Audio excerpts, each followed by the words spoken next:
Эссе ул француз сүзе, карау, этюд дигәнне аңлата. Сезгә Илдар абыегыз, Гөлнур апагыз инде сөйләп китте. Журналистика бездә эш зур төркемгә бүлеп өйрәнәләр инде, әйме? Хәбәри жанрлар бар, аналитик жанрлар бар һәм әдәби-публицистик жанрлар бар. Менә эссе жанры нәкъ өченче төркемгә карый, әдәби-публицистик жанр. Әдәби публицистик ике сүздән тора, әйме? Димәк, анда әдәби, матур әдәбиятка кагылган үзенчәлекләр бар һәм публицистикага кагылган үзенчәлекләр бар. Матур әдәбиятка кагылган тел, стиль үзенчәлекләре, димәк, анда эпитетлар, чагыштырулар, төрле аллегориялар, кабатлаулар булырга мөмкин.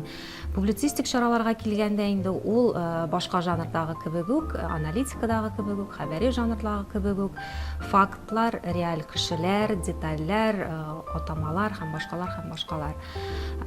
Бик катлаулы жанр. Аны мәктәптә менә сез үтә торган инша белән бутарга кирәк түгел. Борынгы жанр, борынгы дип әйткәч, элекеге фәлсәфәче, риторик, Платон диалогларында ук эссе жанрын күрергә мөмкин. Бөтен журналист бу жанрда иҗат итә алмый. Хәбәр язу ул бер, менә матур итеп, хискә бирелеп, үзеңне кичергән кичерешләрен белән бүлүше ул бөтен кешегә дә бирелми. Аның, ничек дип әйтим, бүген бит инде тормыш алга бара, жанрлар да үзгәрә, трансформация кичерә. Мин Назым абыегыз да әйтеп китте бит, блогерлар бар дип, алар журналистлар түгел дип әйме. Мин бик килешеп тә бетә алмыйм Назым абый белән, чөнки менә яңа форматлар барлыкка килә. Блогерларның да бит миллионга якын, миллионнан артык аудиториялар, подписчиклар бар. Һәм алар җәмгыятькә йогынты ясый торган постлар язарга мөмкин. Менә ул постлар шулай ук ниндидер эссе чалымнары бар әлеге постларда. Теге реклама постларын әйтмим инде мин, әйме? Менә аларны уйланулары, фәлсәфи фикерләре менә шушы эссе жанрга охшаш. Эссе ул чын иҗади, кыска жанр, төп өстенлеге шунда, аны теләсә нинди стильдә язарга мөмкин. Аның ни башы булмаска мөмкин, ни ахыры булмаска мөмкин. Эссе язганда авторның шәхси күзаллаулары, аның уй-хисләре, дөньяга карашы ничектер оригиналь булырга тиеш, әйме? Үзәктә кешенең проблемасы булырга мөмкин. Мин тагын әйтер идем, эссе бик эссе жанр.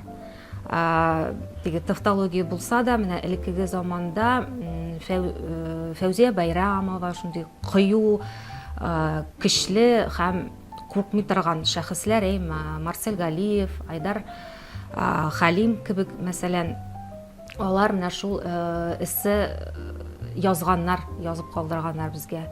Бүгенге көндә менә студентларны укытканда шулай ук эссе жанрын язып карыйбыз без студентлар белән. Бер мисал гына китерәм. Без ул эссене яздыргач, аудиторияда 20дән артык студент иде. Без аны кычкырып укыйбыз һәм 20дән дә артык кешенең, студентларның күз яшьләре чыкты әлеге эссене укыганда, чөнки анда безнең бер кыз читтән торып уку бүлегендә укыйдыр ул. ДРКБда балалар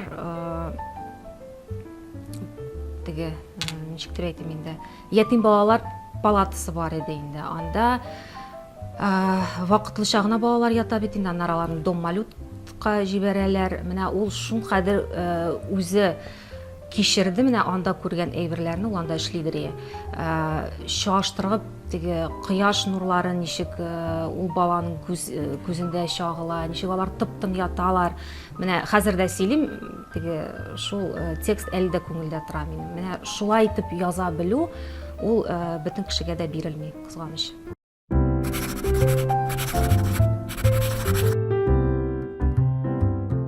Татар очерки теориясына негіз салушыларның бірсі ол Ғази Кашаф. Һәм ол татар журналистикасы тарихы очерк жанынан башланган дип әйтә. Шуннан да элеккеге заманда Тукайны искә алсак, мәсәлән, Тукайның исендә калганнар дигән очерги бар. Галимҗан Ибрагыймовлар, Фатих Әмирханнар шул заманда элек бит инде язучылар, алар күбрәк журналистика белән шөгыльләнгәннәр, һәм журналистик, публицистик әсәр буларак очерк жанры бик киң таралган иде. Очерк ул русча әйтсәк, чертить, очерчивать фигыленнән алынган. Мәсәлән, Максим Горький аны хикәя белән тикшеренү арасындагы жанр дип атый. Әмма матур әдәбияттагы очеркны публицистик очерк белән бутарга ярамый. Чөнки очеркның тип сыйфаты ул документальлек. Аның нигезендә реаль кешеләр, реаль тормыш һәм тормышта булган хәлләр. Хәбәри жанрларда факт хәбәр ителә, аналитик жанрларда факт анализлана, ә менә әдәби публицистик жанрларда факт тасвирлана. Менә шуның белән үзенчәлекле дә инде очерк жанры. Документальлекне ассызыклый торган факторлар нәрсә ул? Ул саннар, ул даталар, ул урын вакыт, географик атамалар, ул чынлыкта булган кешеләр, аларның исемнәре һәм башкалары. Әдәбилекне ассызыклый торган факторлар ул инде сюжет, ул композиция. Сез хәбәр язганда бердә сюжет дип, композиция дип башыгызны ватмыйсыз бит инде, ул детальләр, ул пейзаж, ул портрет. Шулай итеп, нәтип үзенчәлек шул. Аннары очерк язарга аланнар алдыннан сез не бер чыган тема булырга тиеш. Үзегез аша үткәргән тема булырга тиеш. Ул күләмле әсәр. Юкка гына әйтәм бит, аны хикәя белән чагыштырмыйлар. Һәм очеркның асылында кеше һәм проблема ята. Менә ул проблема махсус беренчедән сезне дулкынландырган булырга тиеш, һәм икенчедән ул әле җәмәгатьчелекне дә кызыксындырган, актуаль, тормышчан, социаль ихтыяҗлы булырга тиеш.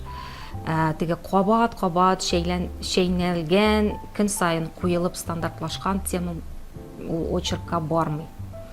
Авторның тагын очерк язганда белем дәрәҗәсе дә бик зур, йогынты ясый, чөнки анда бит әле син тел байлаган булырга тиеш, матур сөйләм, төрле тел стиль бизәк чаралар белән куллана алырга тиешсең инде. Һәм тагын үзенчәлеге шунда, очерк ул бер кайчан да искерми торган жанр. Илдар абыегыз да әйтте бу турыда, мин аның белән килешәм. Менә 50-нче, 70-нче елларда язган очеркны алсагыз, ул бүгенге көндә дә актуаль булырга мөмкин. Я булмаса телевизион очеркны алыйк, анда портрет очеркны. Шәхесләр бүген бар, иртәгә кызганычка каршы булмаска да мөмкин, алар турында документаль фильм рәвешендә портрет очерк булса, ул бит инде хәзинә. Ул теге архивларда саклана, аны кабаттан еллар узгач та алып карыйлар. Һәм менә ул бик мөһим. Аннары мин очеркның тагын бер үзенчәлеген теге машина белән чагыштырырга, мин үземдә теге машина йөртүче буларак әйтәм. Машинаны күз алдына китерәсез бит, аның теге тышкы ягы бар, теге бампер, фарлар, теге ишекләре, ниләре, һәм ул берәйбер картинка дип әйтегәндә, һәм машина йөрер өчен аның эчке механизмнары, пружиналары бар. Менә эчке механизм, пружина очеркта ул герой. Ул андагы күтәрелгән проблемалар, мәсьәләләр, ул теге характер булырга мөмкин инде, ул менә шул эчтәлек.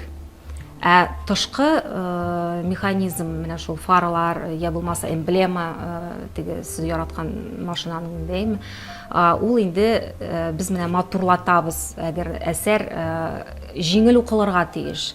Анда теге пейзаж, публицистик шигенеш, ниндидер менә җөмләләр, борылышлары, менә ул инде тышкы әйбер.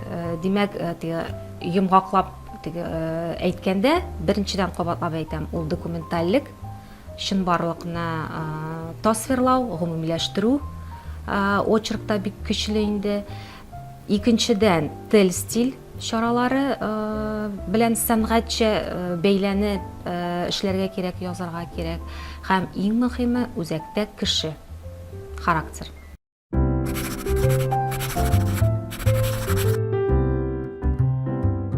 Төрләре очеркның бик күп түгел. Мин кабатлап әйтәм, публицистикага кагылган очерклар турында сөйлим инде бүген, әйме? Журналистикага кагылган иң еш очрый торган төр инде ул портрет очерк. Портрет очерк, анда үзәктә кеше язмышы. Бүгенге көндә кая күрергә мөмкин портрет очеркны? Сөембикә журналында, Идел журналында, Казан утлары журналында, я булмаса, менә минем очратканым бар район газеталарында да теге алдынгы комбайнчы турында, я булмаса, Бөек Ватан сугышында катнашкан ветеран белән очерклар эшлиләр.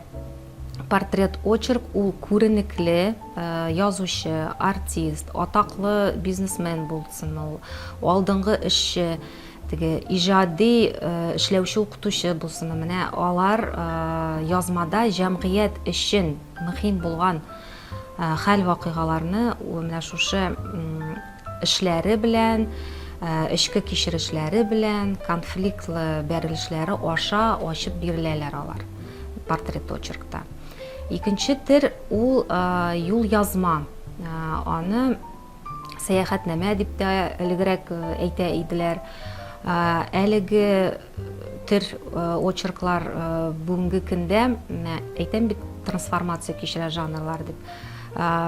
Travel журналистика дигән әйбер бар. Күргәнегез бардыр, Орел и Решка, менә теге төрле сәяхәтләрдән, ниләрдән менә шундырак форматка күчә.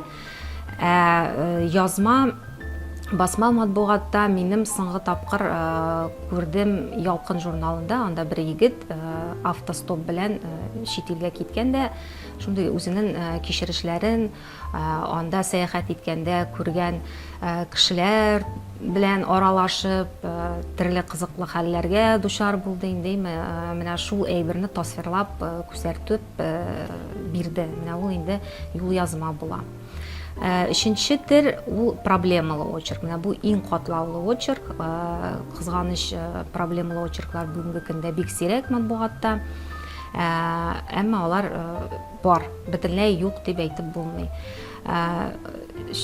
Очерк бит ул күләмле әсәр дип әйтик инде. Шуңа күрә дә бәлки ул сирәк күренештер. Тагын төрләрне бүлергә мөмкин гамәви мәгълүмат чараларының теге карап инде, радио очерк бар, анда телевизион очерк бар, басма очерк бар бит инде. Интернетта да яңа форматлар, менә шул лангрид теге форма ягыннан шулай менә очеркны эшләргә мөмкин. Аннары YouTube каналына алыгыз. Мәсәлән, шул минем студентларым проектлар эшлиләр, документаль шундый портрет очерклар ясыйлар алар. Проблемалы очеркларны да төшереп карыйлар инде. Менә шул.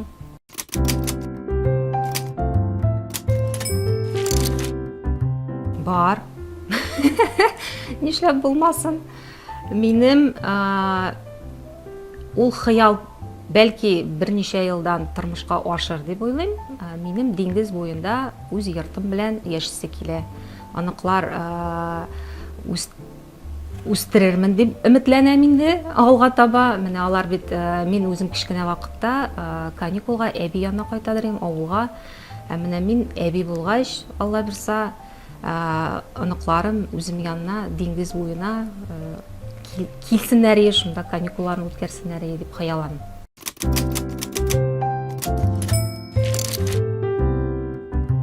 Мин мәктәптә беренчедән мин Казан кызы, рус мәктәбен бетердем. Физмат, физико-математический уклон дип әйтегендә. Мәктәптә 4-5-легә генә укыдым. Теге кызыл медаль, алтын медаль алдым дип әйтә алмыйм. Әмма журналистика бүлегендә укыганда, шуннан да анда инде 4-5-легә генә укыган идем.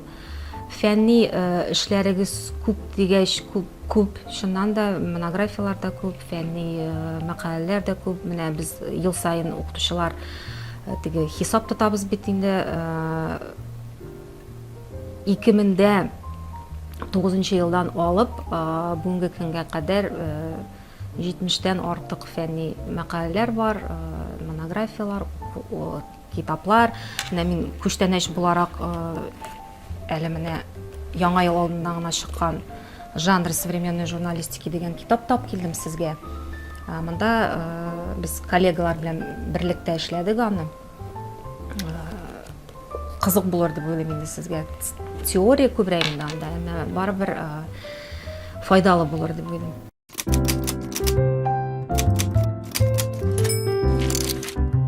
Алар аны инша кебек күз алдына китерәләр. Инша гына түгел ул. Эссе язганда күбрәк менә фактларга нигезләнеп, үзегезнең субъектив кичерешләрегезне тетрәндергән вакыйгалар бәйләнешен биреп бетерә алмыйлар дип әйтим инде. Менә ул бит фәлсәфигә якын, теге ниндидер гомумләштерү, ахырда күбрәк теге ниндидер кешене уйландыра торган мәсьәлә булырга тиеш инде анда нигездә. Теләсә нәрсә турында бит эссе язып булмый.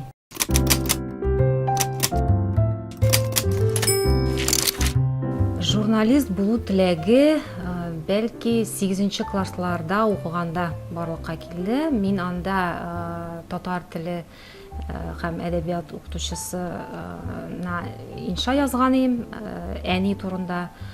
Аннары ул инша буенча реферат яздык без әни турында, һәм ул рефератны миңа әйтмичә генә укытучы ниндидер бәйгегә бирде. Ул бәйге дә мин урын алып, теге очный этап дип әйтәләр бит әле, шунда лектем һәм анда чыгыш ясадым әлеге реферат белән. Менә анда жюрилар теге әгъзалары арасында Басыл абый Гарифуллин булды. Ул шунда безгә журналистика турында сөйләде. Мин шунда беренче тапкыр ишеттем әлеге профессия. Һәм менә языгыз ди ул. Газеталар, журналлар турында сөйләде. Һәм мин мәктәптә булган чаралар турында яза башладым. Татарча тырыштым инде язырга. Укытучым төзәткәләп, без аны Сабантуй газетасы иделек. Сабантуй газетасында иң беренче язмаларым шунда басылып чыкты. Аннары инде студент чакта күбрәк Татарстан яшьләрендә эшләдем инде мин штаттан тыш корреспондент буларак. Ничәдер ел Дарелфенун дигән ишеткәнегез бармы, юкмы, газетасының баш мөхәррире дә булырга бәхет татыдым инде. Менә шулай итеп 8-нче класс сорауга җавап бирсәң, 8-нче класстан бирле.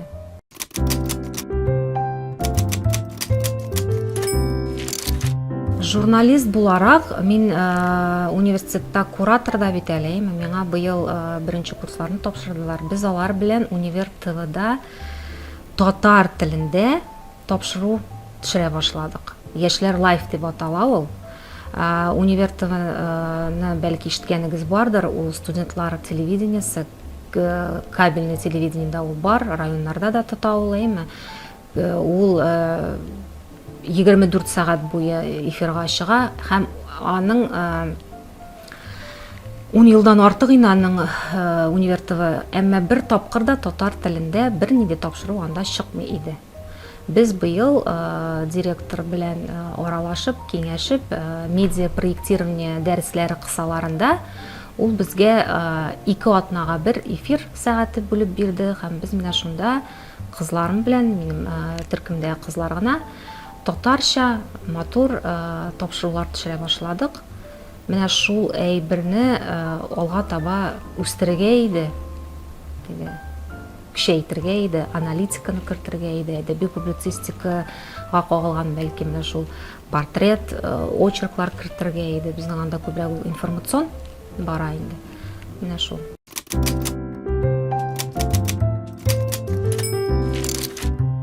Эссе ул бик кыска жанр. Мин шунадан башласагыз әйбәтрәк булыр дип уйлыйм. Чөнки очеркны бик зак язарга кирәк, бик зак мәгълүмат эзләргә кирәк, аралашырга кирәк, күзәтергә кирәк. Эссене син утырасың да үз уйларың белән, үз хыялларың белән, үз фикерләрең белән утырасың да язасың. Шуннан башларга кирәк дип саныйм.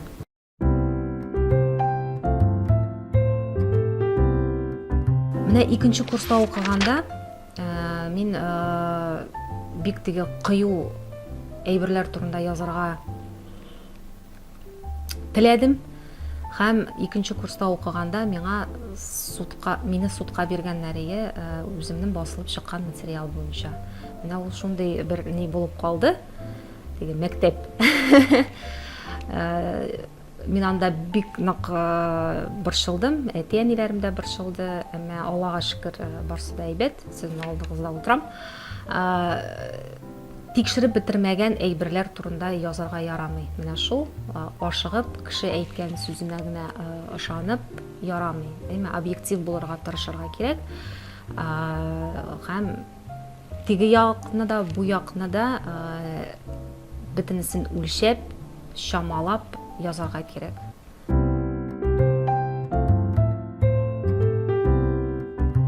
Нәрсәдән башларга кирәк? Беренчедән күп укырга, сөйләмең, язуың өстендә эшләргә, бар әйбер белән кызыксынырга һәм иренмәскә, ялкауланмаска, мин шуны гына дип әйтәм.